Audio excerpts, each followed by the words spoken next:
Не забывайте подходить подписываться. Там поднесли уже бумаги. Подходите, пожалуйста.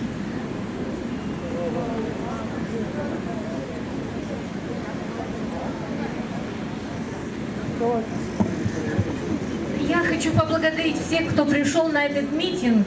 Ну и, конечно, сегодня День Республики, поздравляю. И, наверное, нужно, в общем, сократить свою речь, потому что все сказали. Но я хотела со своей стороны, знаете, акцентировать внимание всех именно на нашей позиции, на позиции каждого жителя Республики Хакасия. Вот сейчас только что об этом говорили, но я все равно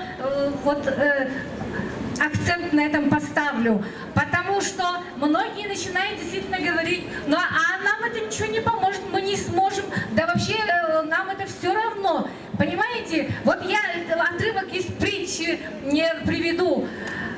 Принц Арджуна, значит, Богу говорит, ну, пришли враги в его страну, и принц Арджуна говорит, о Господь, говорит, а ведь смирение же, если по одной щеке ударили, вторую подставить надо. Бог говорит, на твою родину пришли враги, встань, сражайся. Не надо прикрываться смирением, ты будешь просто трус. И поэтому не надо прикрываться ничем, что мы не сможем, мы там вообще мелкие сошки. Давайте все-таки, вот тут много говорилось о чувстве собственного достоинства. Давайте сохраним чувство собственного достоинства и хозяина нашей земли. Тем более мы уже, население Хакасии, прославились, мы выбрали, выбор свой сделали. Другое дело, как этот человек оправдывает наше доверие, я имею в виду губернатора. Но мы силу свою, единение уже показали, мы уже очень сильны.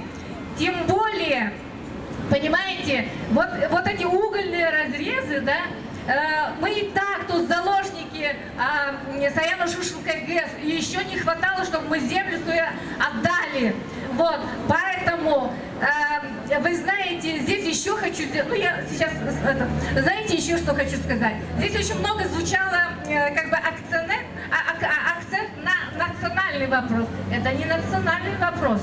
Это наш общий, вот именно общий наш вопрос всех жителей Хакасии. Мои знакомые, вообще приятели, друзья, некоторые русские говорят, через 5 лет нужно из Абакана выезжать, дышать будет нечем. Когда уже раскопают вот эти вот все могильники, все начнут в полную силу разрабатывать, я говорю, здравствуйте, а мы куда поедем? Нам, говорю, ехать некуда. Они мне очень достойно ответили, а вы знаете, говорит, встаньте за свою землю, и мы станем с вами рядом. Так что то, что правильно Стас Анатольевич сказал, мы победим, мы уже победили. Ура!